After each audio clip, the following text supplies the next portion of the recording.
వెంకటేశాయ. రఘుకులమణిదీపం సర్వలోకైకభూపం హృతజన పరితాపం దత్తదీనాదిగోపం ధృతమకుటకలాపం హస్తవిన్యస్తచాపం కృతజలనిధికోపం నౌమి కళ్యాణరూపం. రఘుకులాగ్రగణ్యుడు, సర్వలోకేశ్వరుడు, ఆశ్రయించినటువంటి భక్తుల యొక్క తాపమును శమింపచేయువాడు, కళ్యాణ స్వరూపుడు అయినటువంటి శ్రీరామచంద్రునికి నమస్కరిస్తూ తదభిన్న స్వరూపుడైనటువంటి ఆ శ్రీనివాసుని యొక్క దయా విశేషం చేత సమస్త మానవాళికి ధర్మ తత్పరతను సకల కార్యసిద్ధిని చేకూర్చాలన్నటువంటి సంకల్పంతో తిరుమల తిరుపతి దేవస్థానం వారు నిర్వహిస్తున్నటువంటి శ్రీమద్ రామాయణం అయోధ్యాకాండ ప్రవచన పారాయణ కార్యక్రమంలో నేటికి మనం 269వ రోజులోకి ప్రవేశించాం. ఈ కార్యక్రమంలో ముందుగా అన్నమాచార్యుల వారి సంకీర్తన అయినటువంటి ఇతడే పరబ్రహ్మ అనేటటువంటి సంకీర్తనను శ్రీమాన్ ఎంబి లోకనాథం రెడ్డి గారు, అన్నమాచార్య ప్రాజెక్టు కళాకారులు, వారి బృందం యొక్క సహకారంతో ఆలపిస్తారు. శ్రవణం చేద్దాం. ఓం నమో వెంకటేశాయ. శ్రీరామ కథామృతాన్ని సంక్షిప్తంగా తెలియజేసినటువంటి సంకీర్తనను ఎంతో చక్కగా శ్రవణం చేశాం. ఇక ఇప్పుడు శ్రీ గురుధ్యానపూర్వకంగా సంకల్ప వాక్యాలను అందరము కలిసి పలుకుతూ ఈ కార్యక్రమాన్ని ప్రారంభం చేసుకుందాం. శ్రీ గురుధ్యానం. గురుర్బ్రహ్మా గురుర్విష్ణుః గురుర్దేవో మహేశ్వరః గురుః సాక్షాత్ పరం బ్రహ్మ తస్మై శ్రీ గురవే నమః. శ్రీనివాస ధ్యానం శ్రీవేంకటాద్రినిలయః కమలాకాముకః పుమాన్ అభంగుర విభూతిర్నః తరంగయతు మంగళం. అథ సంకల్పః శ్రీమదాదివరాహ క్షేత్రే విరాజమానస్య శ్రీపద్మావతీ జానేః అఖిలాండకోటి బ్రహ్మాండ నాయకస్య శ్రీరామచంద్ర రూపాంతరస్య భగవతః శ్రీ వెంకటేశ్వర స్వామినః సన్నిధౌ హనుమత్ సీతా లక్ష్మణ భరత శత్రుఘ్న పరివార సమేత శ్రీరామచంద్ర పరబ్రహ్మణః పరిపూర్ణానుగ్రహేణ అస్మిన్ భువనే సమస్తాదివ్యాధీనాం నివారణార్థం భారతవర్షే విద్యా విత్త వాణిజ్య కృషి వైద్య వైజ్ఞానిక దేశరక్షణాదిరంగేషు విద్యమానానాం ఆస్తిక మహాజనానాం సర్వేషాం సకుటుంబానాం ఆయురారోగ్యైశ్వర్యాం సద్బుద్ధీత్యాది సర్వశుభఫలప్రాప్త్యర్థం ధర్మాచరణద్వారా శ్రీరామరాజ్యస్య పునర్వ్యవస్థాపనార్థం ఉద్యోగార్థినాం సముచితోద్యోగప్రాప్త్యర్థం దంపతీనాం అనుకూల దాంపత్య సిద్ధ్యర్థం సంతానస్య పితృవాక్య పరిపాలనానుకూల బుద్ధి ప్రచోదనార్థం సకల కార్య సిద్ధ్యర్థం గో సంరక్షణార్థం చ శ్రీమద్వాల్మీకి రామాయణే అయోధ్యాకాండే యథాశక్తి శ్లోక వ్యాఖ్యాన పురస్సరం 39 సర్గ శ్లోక పారాయణం తథా శ్రీధన్వంతరి మంత్రపారాయణం చ అన్యోన్య సాహాయ్యేన ఆచార్యముఖేన కరిష్యామహే. శ్రీ వాల్మీకి ప్రార్థన. కూజంతం రామ రామేతి మధురం మధురాక్షరం ఆరుహ్య కవితా శాఖాం వందే వాల్మీకి కోకిలం. శ్రీ ఆంజనేయ ప్రార్థన. మనోజవం మారుతతుల్యవేగం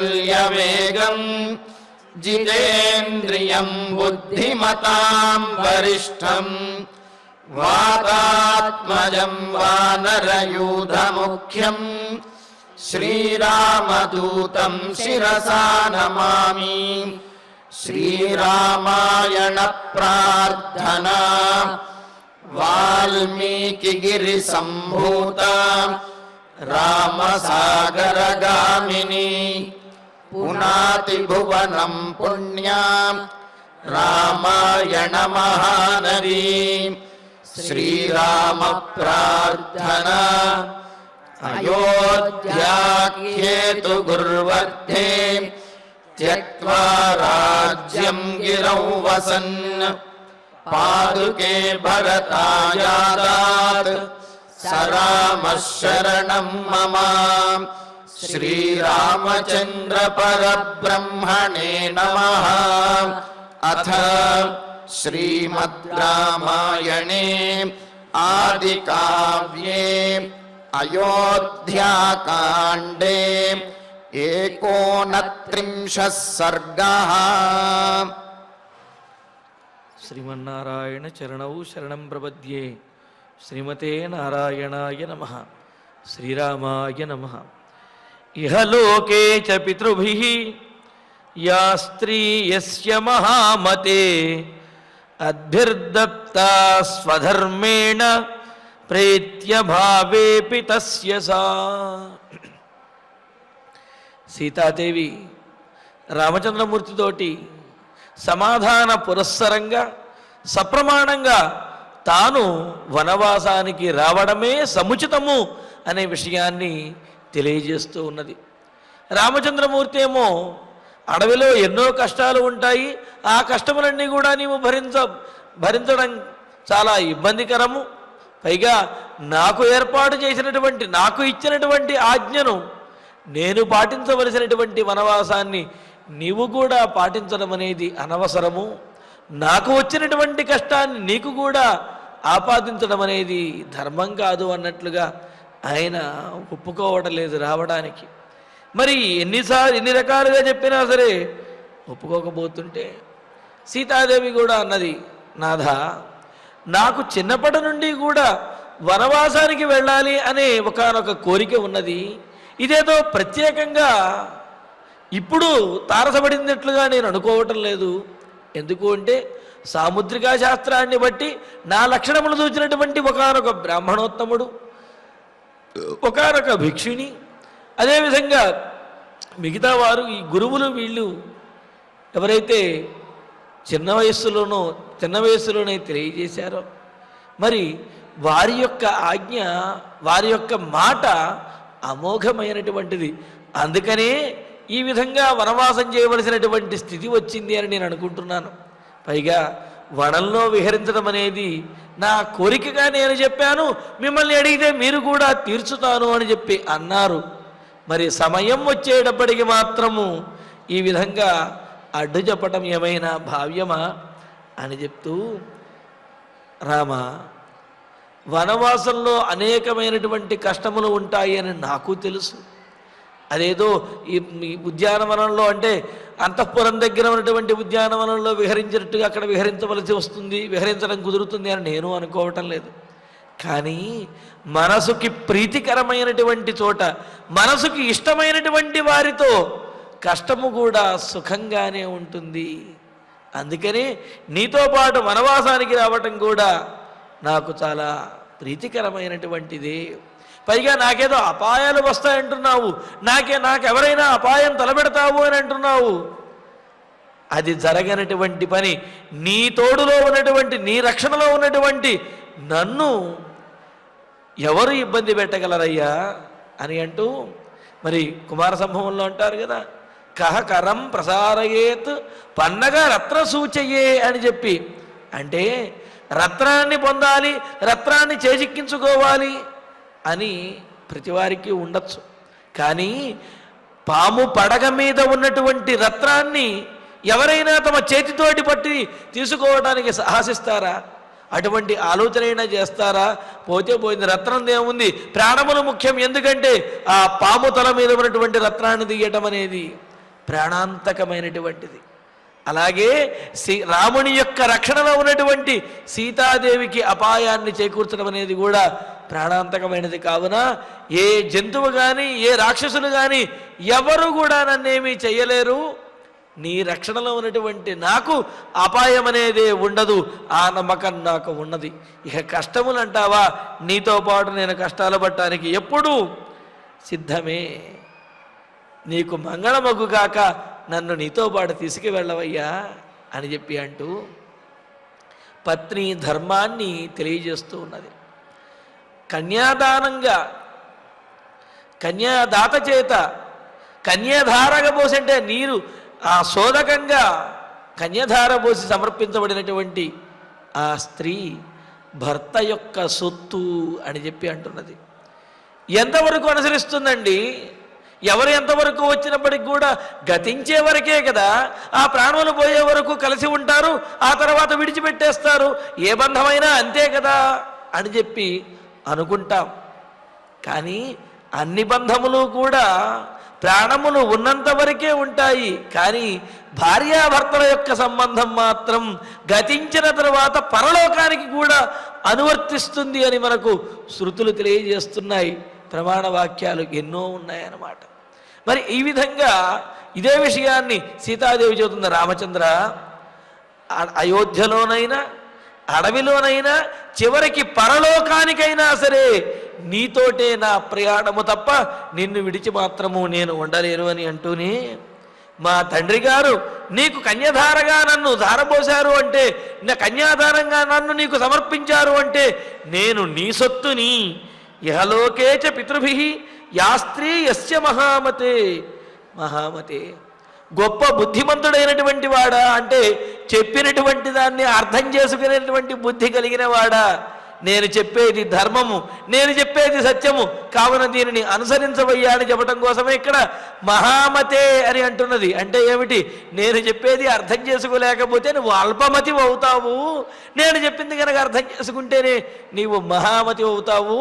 నీకు అర్థమైనప్పటికీ కూడా ఇలా నువ్వు మాట్లాడటం సమంజసం కాదు అని అంటూ మహామతే గొప్ప బుద్ధి కలిగినటువంటి వాడ, ధర్మ బుద్ధి కలిగినటువంటి రామచంద్ర, యా స్త్రీ, ఏ స్త్రీ అయితే యస్య ఎవరికైతే ఇయ్యబడుతుందో, ఎలాగా అభ్యర్థత్త శోధకంగా, అందుకనే శోధకం స హిరణ్యోదకం అని అంటారు. అంటే ఏమిటి? కొంత ఏదో ఒక హిరణ్యం అంటే కొంత ధనాన్ని, అదే లేకపోతే కొంత సువర్ణాన్ని కూడా ఉంచి శోధకంగా అంటే ఉదకపూర్వకంగా నీటిని ధారపోసి దానం చేస్తాం.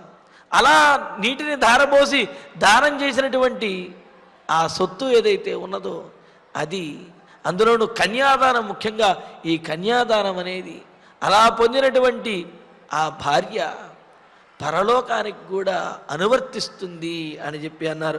ప్రేత్యభావేపి తస్యస అంటే జీవించి ఉన్నంత వరకే ఈ బంధము, ఈ బాధ్యత అనుకుంటే పొరపాటు. ప్రేత్యభావేపి మరణించిన తర్వాత కూడా ఈమె అతనిదే అవుతుంది. ఎవరికైతే కన్య ఇవ్వబడిందో, ఎవరికైతే కన్యాదానంలో ఆ కన్యాధారగా పోసి ఆ కన్యాదానం చేయబడుతుందో ఆమె అతని సొత్తు. ఈ లోకంలోనైనా సరే పరలోకంలో అయినా సరే అతనికే సొత్తు అవుతుంది.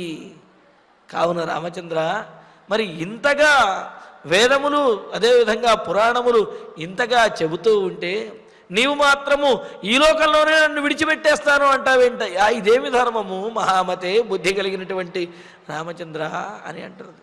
అందుకనే సతీ సహగమనము అనే దానికి పెద్దలు అర్థం చెబుతారు. సతీ సహగమనము అంటే భర్త పోయిన తర్వాత భార్యను బలవంతంగా తీసుకువెళ్ళి ఆ చితి మీద కూర్చోబెట్టి అంటించడము అని అర్థం కాదు.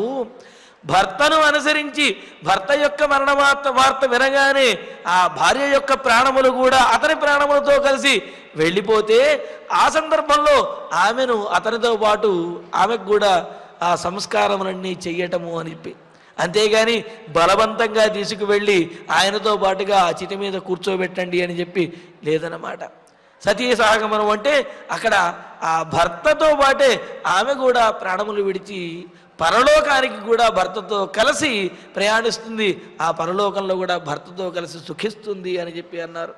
భర్తారంకిల యానారి ఛాయే వానుగతా సదా అనుగచ్చతి గచ్చంతం తిష్టంతం అనుతిష్టతి అని చెబుతూ తద్భావ నిరతానిత్యం తత్సంయోగపరాయణ తమేవ భూయో భర్తారం సా ప్రేత్యాప్యనుగచ్చతి.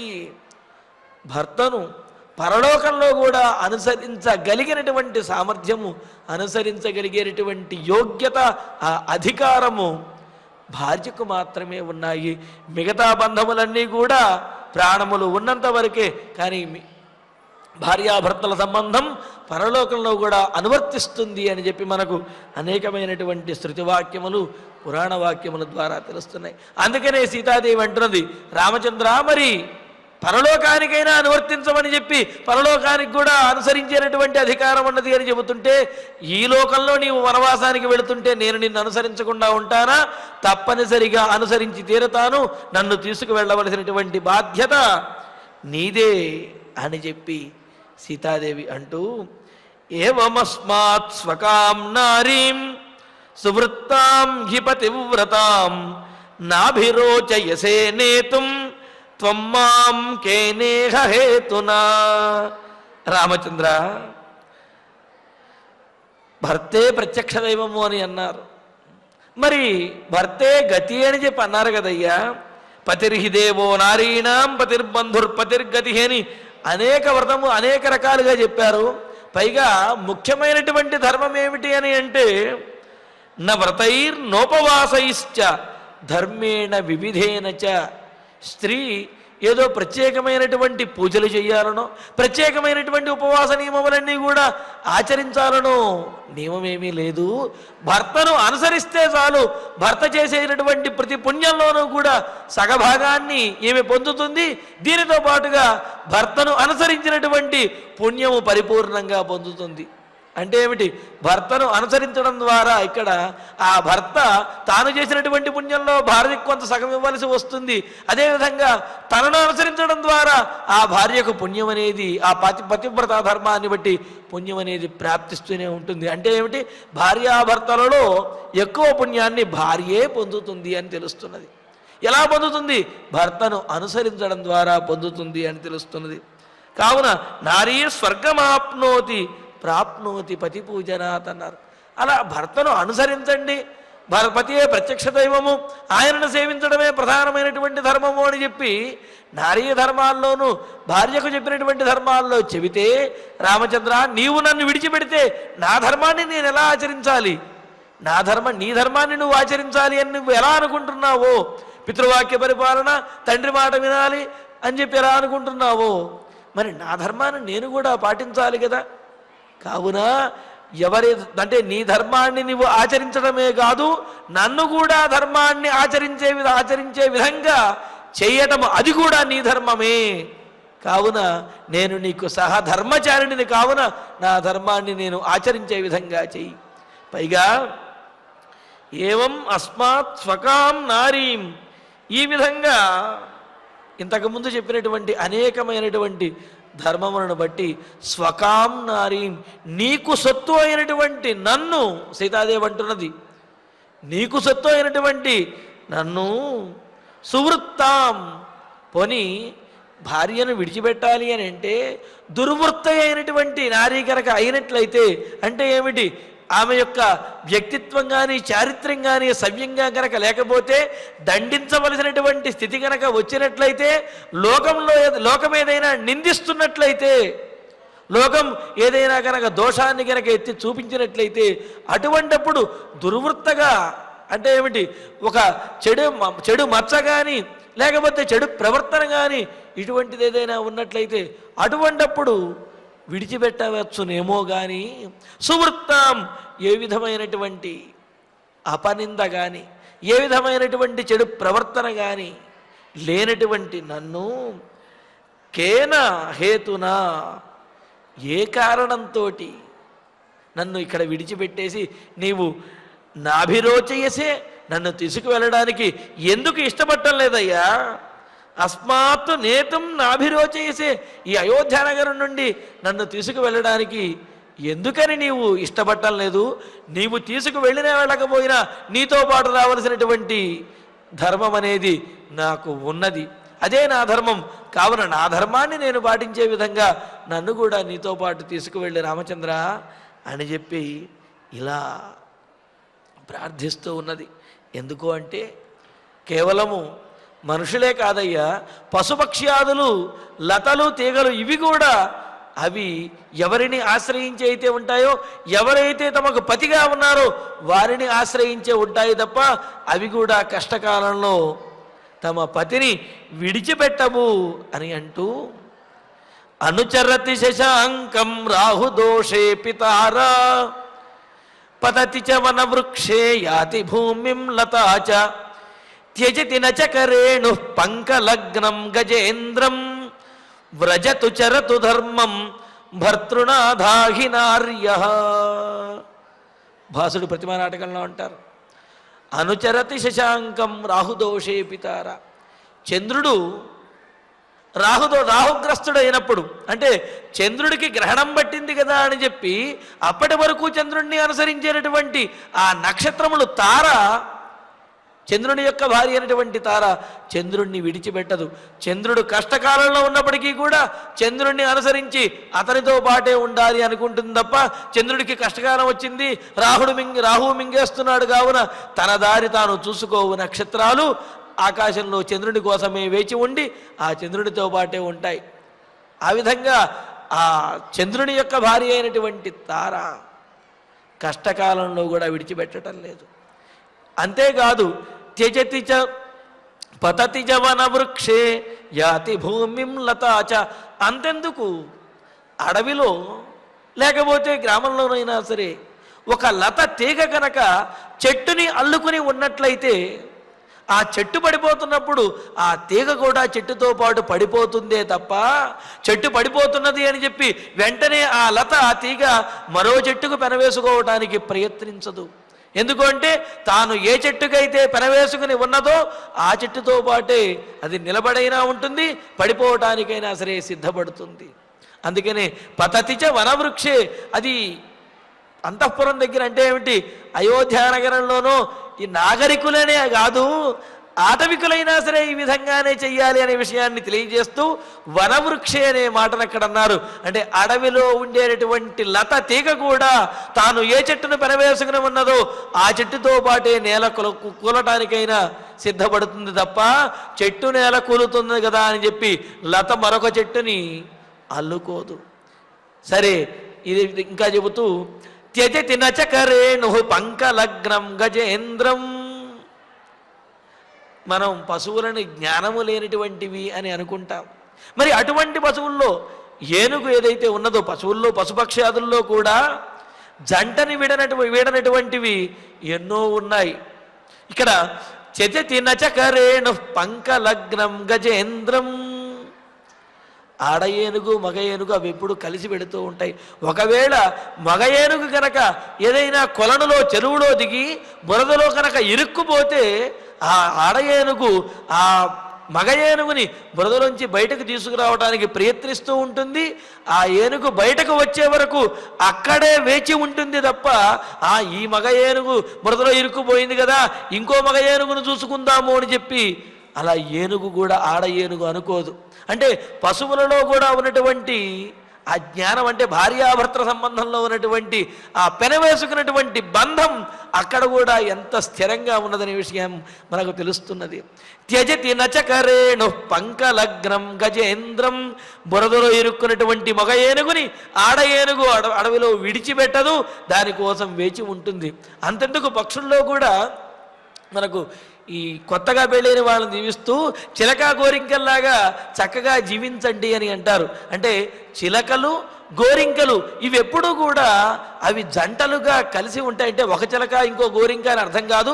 చిలకలు కానీ గోరింకలు కానీ అవి జంటలుగానే ఉంటాయి. ఇంకో విషయం ఏమిటంటే పెద్దలు చెప్పిన మాట, ఆ చిలకలు కానీ గోరింకలు కానీ మొదటిసారి ఏ పక్షితోటి జత కూడతాయో అవి మరణించే వరకు ఆ పక్షితోటే ఉంటాయి తప్ప వేరే పక్షిని ఆశ్రయించవు అంటారు. అందుకనే చిలకా గోరింకల్లాగా జీవించండి, ఎప్పుడు మీ బంధాన్ని వీడకుండా అని చెప్పి దీవిస్తారనమాట. ఇలాగా పశుపక్ష్యాదుల యందు, అడవిలో ఉండేటటువంటి చెట్లు, అలాగే ఈ లతల యందు, వీటి యందు కూడా ఆ పెనవేసుకున్నటువంటి బంధం ఏదైతే ఉందో ఆ భార్యాభర్తృ సంబంధం అది స్థిరంగా ఉండేది. ఒకసారి ఏర్పడిన తర్వాత వీడనటువంటిది. అందుకనే వ్రజతు చరతు ధర్మం భర్తృనాధాహి నార్య భర్తతో పాటే వారి యొక్క ధర్మాన్ని భర్తను వీడకుండా ఆచరించదరుగాక అని చెప్పి అంటారు. మరి ఆ మాటనే సీతాదేవి ఇక్కడ అంటున్నది. నీతో పాటే ఇక ఈ లోకంలోనైనా సరే పరలోకంలోనైనా సరే నిన్నే అనుసరించి ఉంటాను. నాలో ఏ దోషం ఉన్నది? ఏ దోషము లేదు కదా. నీతో పాటు ఉండే నన్ను విడిచిపెట్టడానికి, నన్ను విడిచిపెట్టి నన్ను తీసుకువెళ్లకుండా వనానికి వెళ్ళడానికి నీకు ఎలా మనసు ఒప్పుతున్నదయ్యా? ఎందుకని నీవు ఈ విధంగా అనుకుంటున్నావు అని చెప్పి అంటున్నది. అంటూ ఇంకో మాట అంటున్నది ఏమిటి?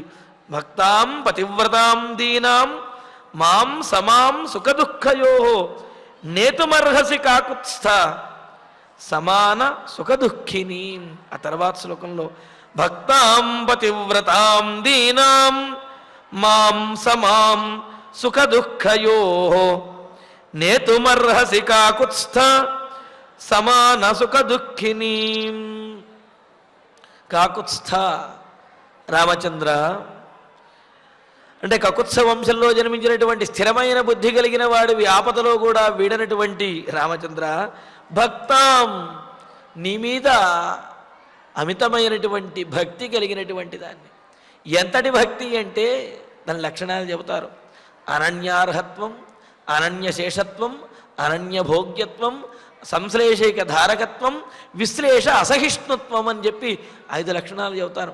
అనన్యార్హత్వం, నేను నీకు తప్ప వేరెవరికి కూడా అర్హురాలని కాదు. అనన్యభోగ్యత్వం, నేను నిన్ను తప్ప ఇంకెవరిని కూడా పొందను. అదేవిధంగా నీ అనుగ్రహాన్ని పొందడానికి మాత్రమే నేను యోగ్యురాలని. అంటే నేను నీకు సేవ చెయ్యడానికే తగినటువంటి దానిని వేరే వారికి సేవ చేయను. అనన్యశేషత్వం, వేరే వారికి ఎవరికి కూడా భక్తురాలుగా ఉండను. అలాగే సంశ్లేషైక ధారకత్వం, ఎల్లప్పుడూ కూడా నీతో కలిసి ఉండాలి అని అనుకుంటాను. విశ్లేష అసహిష్ణుత్వం, నీతో విశ్లేషాన్ని, నీతో వియోగాన్ని ఏమాత్రము కూడా సహించలేను. ఇటువంటి భావాలు కలిగి ఉండడాన్ని భక్తి అని అంటారన్నమాట. మరి అందుకనే నీతో కలిసి ఉండేటటువంటి దానిని, నీ యందు అపరిమితమైనటువంటి భక్తి కలిగినటువంటి దానిని. అంతేకాదు పతివ్రతాం, పతివ్రతనయ్యా. ఆ మాట సీతాదేవి చెప్పక్కర్లా, కానీ రాముడు మరి తీసుకెళ్ళనంటున్నాడు కావున ఈ సందర్భంలో గుర్తు చేస్తున్నది. అంటే భర్త సుఖపడితే సుఖపడుతూ, భర్త కష్టపడితే కష్టపడుతూ, భర్తతో పాటే ఎల్లప్పుడూ ఉండేటటువంటిది. అంటే జీవించి ఉన్నా తరువాత అయినా సరే ఉండేటటువంటి ఆమెను పతివ్రత అని చెప్పి అన్నారు. మరి అటువంటి నన్ను ఇంకా సుఖదుఃఖయో సమాం, నీ సుఖమైనా నీ దుఃఖమైనా సరే అవి నాకు సమానంగా ప్రాప్తిస్తాయి. అంటే నీకు ఒకటి నాకు ఒకటి ధర్మము, నీకు సుఖము నాకు వేరే రకంగాను ఇవి ఉండదు. నువ్వు సుఖపడ్డావు అంటే నేను సుఖపడుతున్నట్లే, నీవు కష్టపడ్డావు అంటే నేను కష్టపడుతున్నట్లే అని అన్నది. సరే బాగానే ఉన్నది. నీవు కష్టపడుతుంటే నువ్వు సుఖపడుతుంటే నేను సుఖపడ్డాను అంటే ఆనందంలో ఎవరికైనా బాగుంటుందండి. కానీ నీవు కష్టపడుతుంటే నేను కష్టపడాలి అంటే అది కష్టంగా ఉంటుంది. కావున ఆ సందర్భంలో ఏమైనా సాధించి వాయించేస్తాను అనుకుంటున్నావేమో, అలా ఏమీ లేదు అంటూ తర్వాత మాట అంటున్నది ఏమని? సమాన సుఖ దుఃఖిని. నీతో కనుక ఉన్నట్లయితే అది సుఖమైనా దుఃఖమైనా సరే నాకు సమానమే. అంటే ఏమిటి? నీతో కలిసినప్పుడు సుఖం కలిగినప్పుడేమో అమితమైనటువంటి ఉత్సాహము, ఆనందము, నిన్ను ఆకాశానికి ఎత్తి పొగిడే విధంగా ఉండటము, దుఃఖం కలిగినప్పుడేమో బాగా దిగాలు పడిపోవటము. అదేవిధంగా నీతో పాటు ఉన్నాను కాబట్టి నాకు ఈ కష్టాలు వచ్చాయి, నువ్వు ఇంత అసమర్థుడివి, చేతకాని వాడివి, చేవలేని వాడివి అని చెప్పి ఇలా తిట్టటము, ఇటువంటివనేవి ఉండవు రామచంద్ర. నీతో పాటు ఉన్నాను అంటే సుఖమైన దుఃఖమైన నేను అదేవిధంగా స్థిరమైనటువంటి బుద్ధితోటి, సమానమైనటువంటి బుద్ధితో ఉంటాను. నీకు ఏది ప్రాప్తిస్తే అదే నాకు ప్రాప్తించాలి. అది సుఖమైన దుఃఖమైన నేను సమానంగా దాన్ని అనుభవించడానికి సిద్ధంగా ఉన్నాను అని చెబుతూ ఏమంటున్నది? నీ దుఃఖమే నాకు దుఃఖము, నీ సుఖమే నాకు సుఖము అని అంటూ, మాం నేతుం త్వం అర్హసి, కావున నన్ను తీసుకువెళ్ళడానికి నీవు తగి ఉన్నావు, నీవే నన్ను తీసుకువెళ్ళాలి. అంతేగాని సుఖాల్లో అనుసరించగలను, దుఃఖాల్లో అనుసరించలేను అనుకోవద్దు.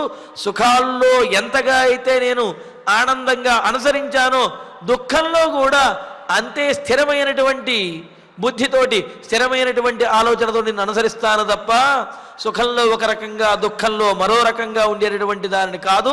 కావున నన్ను తీసుకువెళ్ళవయ్యా రామచంద్ర అంటూ మరి ఇంతగా ప్రాధేయపడుతూ, తీసుకువెళ్ళబోతే ఏం చేస్తాననుకుంటున్నావేమో, నీవు వెళ్ళిన వెంటనే నీ వియోగాన్ని తట్టుకోలేక నా ప్రాణములు నన్ను విడిచిపెట్టేస్తాయి అని అంటూ, యది మాం దుఃఖితామేవం వనం నేతుం నచేచ్ఛతి విషమగ్నిం జలం వాహం ఆస్థాస్యే మృత్యు కారణాత్. నేను నీ వియోగాన్ని తట్టుకోలేక అగ్నిలో పడవచ్చు, జలంలో అంటే నీటిలో దూకవచ్చు, లేకపోతే విషాన్నైనా స్వీకరించవచ్చు. ఆ విధంగా నేను నా ప్రాణములను విడిచిపెట్టేస్తాను అని అంటున్నాడు. ఏవం దుఃఖితాం మాం, ఏవం ఈ విధంగా నీతో రావటానికి ఈ విధంగా ప్రాధేయపడుతూ ప్రార్థిస్తూ ధర్మపరంగా నిన్ను బ్రతిమిలాడుతున్నటువంటి నన్ను గనక నీవు నేతుం న ఇచ్ఛసి, తీసుకువెళ్ళడానికి ఇష్టపడకపోతే, నన్ను గనక తీసుకువెళ్ళకపోతే, మృత్యు కారణాత్, మరణం అనేది నన్ను సమీపిస్తుంది. నీవు సమీపంలో లేకపోతే నాకు మరణం సమీపిస్తుంది. కావున ఆ మరణం కోసం అని చెప్పి ఊరికినే మరణం అనేది రాదు కదా, కావున దాన్ని ఆహ్వానించడం కోసము అన్నట్లుగా విషం అగ్నిం జలం వా, విషాన్ని కానీ విషాన్ని స్వీకరించడం కానీ, అగ్నిం వా అగ్నిలో దూకి ప్రాయోపవేశం చేయటం కానీ, జలం వా అంటే జలంలో కానీ, అంటే ఇక్కడ ప్రాయోపవేశం అనే దానికి ఆహారం తీసుకోకుండా శుష్కించిపోయి ప్రాణములు విడవటము అని, లేకపోతే అగ్ని కానీ అగ్నిలో దూకటం ఇలాంటివని కానీ, జలములో పడటం అని కానీ, ఈ విధమైనవన్నీ చెప్పారు. ఇంతేకాదు ఈమె విషమైనా సరే స్వీకరించి, అదే ఆస్థాస్యే మృత్యు కారణాత్, ఆ విషాన్ని స్వీకరించి ప్రాణములను విడిచిపెట్టేస్తాను అని అంటున్నది సీతాదేవి. అయితే ఇక్కడ మనకు అనిపించవచ్చు, మరి రామచంద్రమూర్తి విడిచిపెట్టి వెళ్ళిపోతే సీతాదేవి విధంగా విషం తాగు, అగ్నిలో దూకో, జలంలో దూకి ప్రాణాలు విడిస్తే అది పాపకారణం అవుతుంది కదండి, పాపహేతు అవుతుంది కదా, ఆత్మహత్యతో సదృశం కదా, ఆత్మహత్య అవుతుంది కదా. అంటే ఇక్కడ సీతాదేవి అధర్మమైనటువంటి మాటగా కాకుండా ఏమిటది, సీతాదేవి రామచంద్రమూర్తిని ఈ విధంగా రామచంద్రమూర్తితో అంటల్లో ఉద్దేశ్యము, రాముని యందు ఉన్నటువంటి తనకు అమితమైనటువంటి భక్తి అంటే రాముణ్ణి విడిచి తాను ఉండలేను, రాముణ్ణి విడిచినట్లయితే తన ప్రాణములు పోతాయి అనే విషయాన్ని తెలియజేయటం కోసమే ఈ విధంగా అన్నది. కానీ అంతే తప్ప రాముణ్ణి బెదిరించడం కోసమో, లేకపోతే తాను ఆత్మహత్య చేసుకుంటాను అని చెప్పడం కోసమో కాదు. రాముడు లేనటువంటి సీతాదేవి యొక్క ప్రాణములు నిలబడవు. అలా నిలబడినటువంటి ప్రాణములు పోతున్నప్పుడు ఏదో ఒక కారణం ఉండాలి, కావున ఈ కారణములనేవి ఉంటాయి అని చెబుతున్నది తప్ప అక్కడ తాను ఆత్మహత్య చేసుకుంటాను అని చెప్పడం ఉద్దేశ్యం కాదు అని మనకు పెద్దలు తెలియజేస్తారు. అంటే ఇక్కడ కామంతో కానీ క్రోధంతో కానీ చెప్పినటువంటి మాట కాదు, ప్రేమతో చెప్పినటువంటి మాట అని మనం అర్థం చేసుకోవాలన్నమాట. ఇలాగా ఏవం బహువిధం తంసా యాచతే గమనం ప్రతి నానుమేనే మహాబాహు తాం నేతుం విజనం వనం. ఈ విధంగా సీతాదేవి ఎన్ని రకాలుగా చెప్పాలో అన్ని రకాలుగానే చెప్పింది. ఎన్ని ధర్మములు చెప్పాలో అన్ని ధర్మములు చెప్పింది. ఎన్ని యుక్తులు చెప్పాలో అంటే హేతువులు చెప్పాలో అన్ని హేతువులు కూడా సీతాదేవి చెప్పింది. చెప్పి ఏవం బహువిధం తంసా యాచతే గమనం ప్రతి, ఈ విధంగా ఏవం ఇలాగా సా ఆ సీతాదేవి గమనం ప్రతి వనవాసానికి వెళ్ళడం కోసమని బహువిధం తం యాచతే అనేక రకాలుగా ప్రాధేయపడుతున్నది, అనేక రకాలుగా అడుగుతూ ఉన్నది. మహాబాహు నానుమేనే విజనం వనం నేతుం తాం నేతుం నానుమేనే. మహాబాహు గొప్ప భుజ బలం కలిగినటువంటి వాడు ఆయన రామచంద్రమూర్తి మాత్రం తాం ఆ సీతాదేవిని విజనం వనం నేతుం జనసంచారం లేనటువంటి ప్రమాదకరమైనటువంటి వనానికి తీసుకువెళ్ళడానికి నానుమేనే ఆయన యొక్క మనస్సు మాత్రము అంగీకరించడం లేదు. ఎన్ని చెప్పినప్పటికీ కూడా సీతాదేవిని కష్టపెట్టడం ఆయనకు ఇష్టం లేదు. అందుకనే ఇన్ని రకాలుగా సీతాదేవి చెప్పినప్పటికీ కూడా రామచంద్రమూర్తి యొక్క మనస్సు మాత్రము అంగీకరించడం లేదు. ఏవముక్త తుసా చింతాం మైథిలీ సముపాగత స్నాపయంతి వగాముష్ణై అస్త్రుభిర్నయనచ్యుతై. ఏవం ఈ విధంగా సా మైథిలి మిథిలా నగర మహారాజు యొక్క జనక మహారాజు యొక్క కుమార్తె అయినటువంటి ఆ మైథిలి సీతాదేవి ఉక్త ఇలాగా రాముడేమో కూడదు నీవు రావద్దు అని చెప్పి అంటున్నాడు. సీతాదేవేమో తాను వస్తాను అని అనేక రకాలుగా చెప్పింది. అయినప్పటికీ కూడా ఎన్ని చెప్పినప్పటికీ సీతాదేవి యొక్క సీతాదేవి చెప్పినటువంటి మాటలు విన్నాడు. ఆమె చెప్పినటువంటి మాటలు ధర్మబద్ధమైనవి, ఆమె కోరికలో న్యాయం ఉన్నది అనే విషయం రాముడు కూడా అనుకుంటున్నాడు, అంగీకరిస్తున్నాడు. కానీ రావటానికి మాత్రము ఆమెను తీసుకువెళ్ళడానికి మాత్రము రాముడికి మనస్సు అంగీకరించడం లేదు. మనస్సులో ఆ మనస్సుకి సర్ది చెప్పుకోలేకపోతున్నాడు, ఒప్పుకోలేకపోతున్నాడు. మరి సీతాదేవి మాత్రము ఆమె కన్నుల వెంట కన్నీరు మిన్నీరుగా ఆమె విలపిస్తూ రాముణ్ణి ప్రార్థిస్తూ చింతయంతీం తథాతాం తు నివర్తయితుమాత్మవాన్ తామ్రోష్టీం స తథా సీతాం కాకుత్స్థో బహ్వసాన్త్వయత్. కాకుత్స్థ ధీరుడైనటువంటి ఆ రామచంద్రమ ఆత్మవాన్ అన్నారు. ఇక్కడ ఆత్మవాను అంటే ఏమిటి? అంటే ఎదుటివారి యొక్క కష్టమును కూడా తన కష్టముగా భావించినటువంటి వారు, అదేవిధంగా అందరినీ కూడా తనలాగా భావించి ఎవరికి కష్టం రాకుండా చూసుకునేటటువంటి వాడు, మంచి బుద్ధి కలిగినటువంటి వాడు, ధర్మాత్ముడైనటువంటి వారిని ఆత్మవాన్ అని అన్నారు. అందుకని ఆత్మవాన్ కోజిత క్రోధ అన్నప్పుడు మనకు రామాయణంలో మొదటి సర్గలోనే రామచంద్రమూర్తి అని చెప్పి అని సమాధానం కూడా చెప్పారు కదా, రాముడే ఆత్మవాన్ అని చెప్పి. అందుకని ఇక్కడ ఆత్మవాన్ ధీరుడైనటువంటి వాడు, గొప్ప ప్రయత్నం కలిగినటువంటి వాడు, గొప్ప స్వభావం కలిగినటువంటి వాడు, గొప్ప బుద్ధి కలిగిన వాడు, గొప్ప గొప్ప వర్చస్సు ఇక్కడ క్షాత్రం తేజస్సు అన్నమాట. ఇక్కడ ఆ తేజస్సు కలిగినటువంటి వాడు అయిన సహా కాకుత్సహ ఆ రామచంద్రమూర్తి, కాకుత్స వంశంలో జన్మించిన శ్రీరామచంద్రుడు తథా చింతయంతీం ఈ విధంగా విచారిస్తూ తనతో పాటు వస్తాను అని బ్రతిమిలాడుతున్నటువంటిదైన తామ్ర ఓష్ఠీం ఎర్రనైనటువంటి పెదవులు కలిగిన, అంటే రాముణ్ణి బ్రతిమిలాడి సహజంగానే ఎర్రనైనటువంటి ముఖము, ఎర్రనైనటువంటి పెదవులు కలిగినటువంటి ఆమె, అంతేకాదుట చెబుతారు ఎర్రనైనటువంటి కన్నులు కూడా కలిగినటువంటి ఆమె అని చెప్పి అంటారు.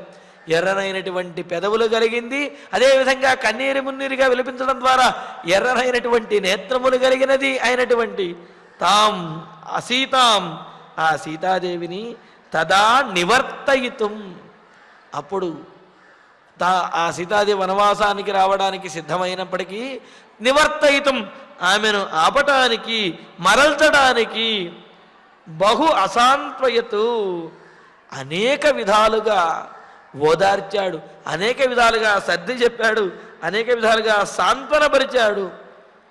ఎన్ని చెప్పినప్పటికీ కూడా సీతాదేవి వినడం లేదు. ఆమె చెప్పినటువంటి మాటలు ఎంత ధర్మబద్ధంగా న్యాయంగా ఉన్నప్పటికీ కూడా రామచంద్రమూర్తి యొక్క మనస్సు సీతాదేవిని తీసుకువెళ్ళడానికి అంగీకరించడం లేదు. అంటే ఏమిటి? ఒప్పుకోవటం లేదు. మరి సీతాదేవి ఇంకాస్త ఒక అడుగు ముందుకు వేసి డోసు పెంచడం అంటారు కదా, అలాగా సీతాదేవి కూడా ఇంకా కఠినమైనటువంటి మాటలతోటి రామచంద్రమూర్తిని ఒప్పించేస్తున్నది. రాముడు కూడా ఇంకా ఒప్పుకోక తప్పనటువంటి స్థితి రాముడికి కూడా వస్తున్నది. ఆ విశేషాలను మనం తరువాతి సర్గలో తెలుసుకుందాము.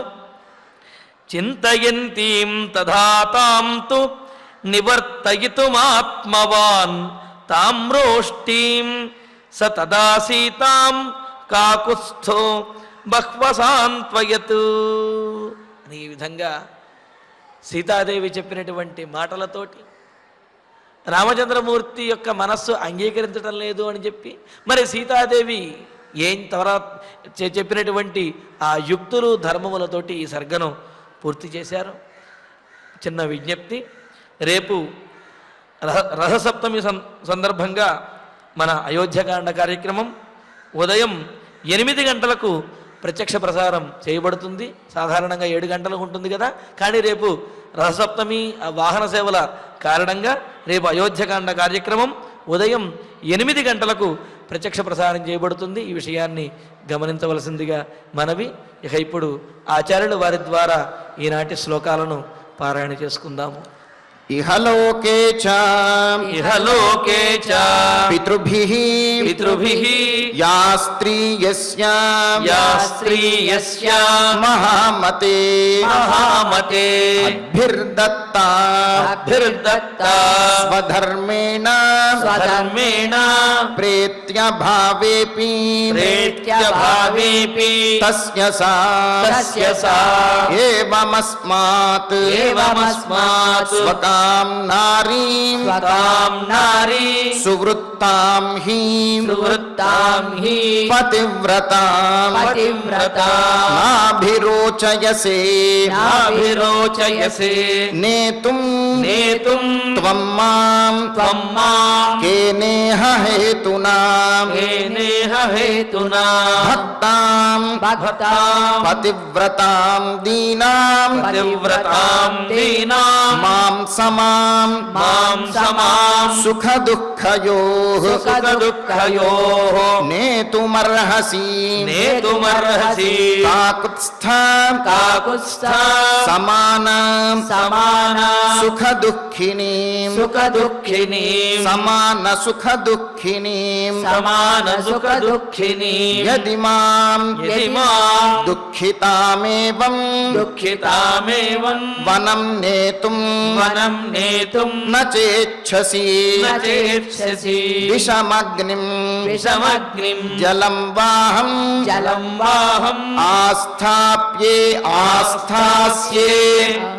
ఆస్థాస్యే మృత్యుకారణాత్ ఏవం బహువిధం తం సా యాచతే గమనం ప్రతి నానుమేనే మహాబాహుః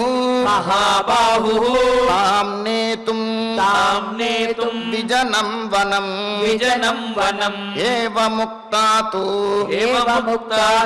సా చింతాం మైథిలీ సముపాగత నాపయంతి వా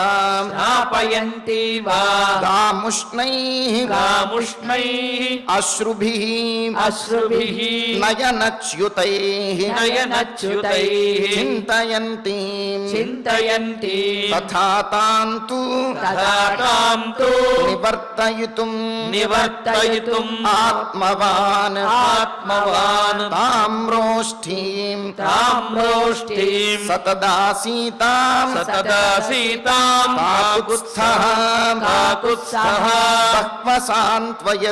బహ్వసాన్త్వయత్ చింతయంతీం తథా తాం తు నివర్తయితుమాత్మవాన్ తామ్రోష్ఠీం సతదాసీతాం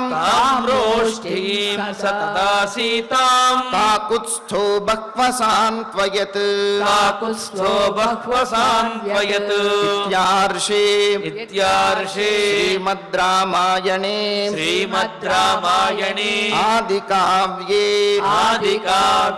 అయోధ్యాకాండే ఏకోనత్రింశః సర్గః ఫలశ్రుతి నుండి మంగళాంతం వరకు అందరము కలిసి పఠిద్దాం. ఫలశ్రుతి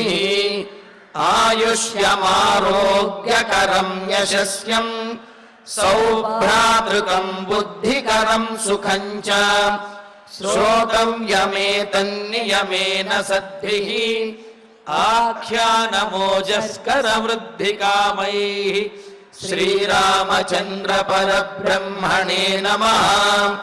అథ ధన్వంతరి ధ్యానం అచ్యుతానంత గోవింద విష్ణో నారాయణామృత రోగాన్ మే నాశయాశేషాన్ ఆశు ధన్వంతరే హరే.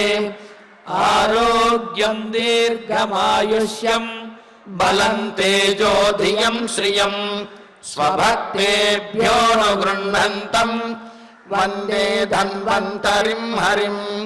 ధన్వంతరేరిమం శ్లోకం భక్త్యా నిత్యం పఠంతి యే అనారోగ్యం న తేషాం స్యాత్ సుఖం జీవంతి తే చిరం. ఓం నమో భగవతే వాసుదేవాయ. ధన్వంతరయే అమృత కలశహస్తాయ వజ్రజలౌకాస్తాయ సర్వామయ వినాశనాయ త్రైలోక్యనాథాయ మహావిష్ణవే స్వాహా. ఓం వాసుదేవాయ విద్మహే సుధాహస్తాయ ధీమహి తన్నో ధన్వంతరి ప్రచోదయాత్. అథ నవగ్రహ ప్రార్థనా. ఆరోగ్యం పద్మబంధుర్వితరతు నితరాం సంపదం శీతరశ్మిః భూలాభం భూమిపుత్రః సకల గుణయుతాం వాగ్విభూతిం చ సౌమ్యః సౌభాగ్యం దేవమంత్రీ రిపుభయశమనం భార్గవః శౌర్యమార్గిః దీర్ఘాయుః సైంహికేయః విపులతరయశః కేతుః ఆచంద్రతారం అరిష్టాని ప్రణశ్యంతు దురితాని భయాని చ శాంతిరస్తు శుభం మేస్తు గ్రహాః కుర్వంతు మంగళం. అథ క్షమా ప్రార్థనా. యదక్షరపదభ్రష్టం మాత్రాహీనం చ యద్భవేత్ తత్సర్వం క్షమ్యతాం దేవ నారాయణ నమోऽస్తు తే. అథ భగవత్సమర్పణం. కాయేన వాచా మనసేంద్రియైర్వా బుద్ధ్యాత్మనా వా ప్రకృతే స్వభావాత్ కరోమి యద్యత్ సకలం పరస్మై నారాయణాయేతి సమర్పయామి. అథ మంగళం శ్రియః కాంతాయ కళ్యాణ నిధయేర్థినాం శ్రీవేంకటనివాసాయ శ్రీనివాసాయ మంగళం.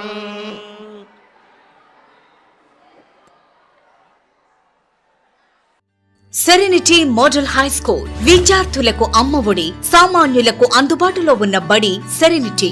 మేడ్చల్ జిల్లాలో మేటిగా నిలిచి సాటిలేని ఫలితాలను సాధిస్తున్న #1 స్కూల్ సెరెనిటీ. మా ప్రత్యేకతలు ప్రతి విద్యార్థి పట్ల వ్యక్తిగత శ్రద్ధ, activity based learning and digital classrooms, computer lab, 100% ఫలితాలు, sports and cultural activities, yoga, abacus మరియు Vedic maths education. Please visit Serenity Model High School, Nagaram. Admissions are in progress. Call 040-271-46899 and 040-271-48699.